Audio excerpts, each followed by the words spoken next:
From JBS Studios in Greater New York, this is the JBS News Update with Teisha Bader. I'm Teisha Bader with the JBS News Update for Monday, December the 1st, 2025. Hundreds came out in support and in mourning yesterday. A slain Israeli hostage, Dror Or, who was murdered by Hamas terrorists on October the 7th at Kibbutz Be'eri, his body kidnapped to Gaza and returned to Israel last week, was finally laid to rest. Dror Or was buried alongside his wife Yonat, who was also murdered on October the 7th during the onslaught at Be'eri, which was among the hardest hit Gaza border communities on that day.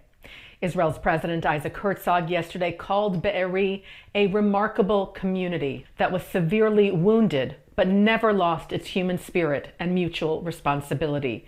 The memory of Dror and of all the kibbutz's dear ones, he said, will illuminate for us the commitment to continue uniting hearts, increasing light, and acting with all our might to bring back our two remaining abductees who are still there. Hamas is still holding the remains of two hostages, IDF Master Sergeant Ran Gvili and Thai national Sutisak Rinthalak, who was working at Kibbutz Be'eri. Israeli Prime Minister Benjamin Netanyahu's office said that Netanyahu spoke to Gvili's family this weekend, telling them about the efforts Israel is making for his return, and spoke with the Thai ambassador to Israel on the efforts to return Rinthalak. And the Prime Minister spoke this evening, his office said, with U.S. President Donald Trump, saying the two leaders stressed the importance and obligation of disarming Hamas and demilitarizing the Gaza Strip, and discussed expanding the peace agreements. Trump invited Netanyahu to a meeting at the White House, it said, in the near future. Turning now to Ireland, where councillors who had proposed renaming a park that honored an Israeli leader have now withdrawn that proposal. A report last week from the Dublin City Council said it had approved the removal of the name Herzog Park, which honored Israel's sixth president, Chaim Herzog, who was born in Ireland. The proposal to remove the name drew strong condemnation from Jewish organizations and from the governments of Ireland and Israel, including from the office of Isaac Herzog, Chaim's son, who wrote that the proposal reportedly wanted to rename the park Free Palestine Park, and wrote, removing the Herzog name, if it happens, would be a shameful and disgraceful move. We hope that the legacy of a figure at the forefront of establishing the relations between Israel and Ireland and the fight against anti-Semitism and tyranny will still get the respect it deserves today. Yesterday, Irish Prime Minister Michel Martin wrote, the proposal to rename Herzog Park should be withdrawn in its entirety and not proceeded with, calling it a denial of our history, which he said will without any doubt be seen as anti-Semitic, calling the proposal overtly divisive and wrong. The City Council later withdrew the proposal, citing an administrative oversight.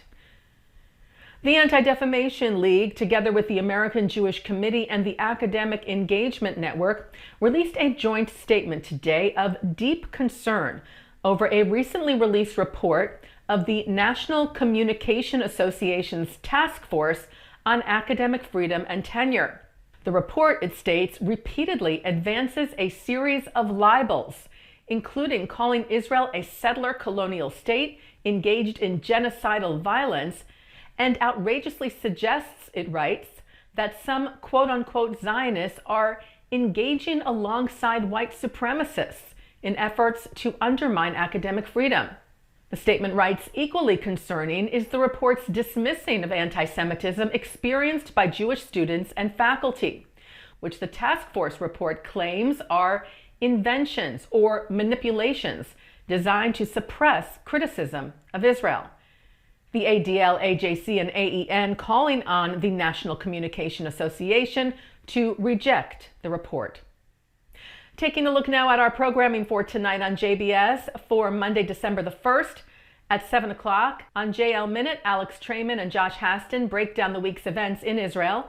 At 8, Abigail Pogrebin speaks with Sam Sussman, to talk about his debut novel, Boy from the North Country. At 8:30, Jewish Federation of North America's Eric Fingerhut leads a discussion about the inflection point facing the global Jewish community today, with insights from best-selling American author Sarah Hurwitz, former Canadian MP Richard Marceau, and Israeli philosopher Micah Goodman. At 9, the late Richard Stone is on L'chaim. At 10, Ilana Stein-Hain speaks with community advocacy strategist Stacey Burdett to examine how Jews can advocate for themselves and what tools they should use. At 10:30, it's an encore of the news, and coming up next, it's Good Week, Israel. And that's the JBS News Update for Monday, December the 1st, 2025. I'm Teisha Bader. Am Yisrael Chai.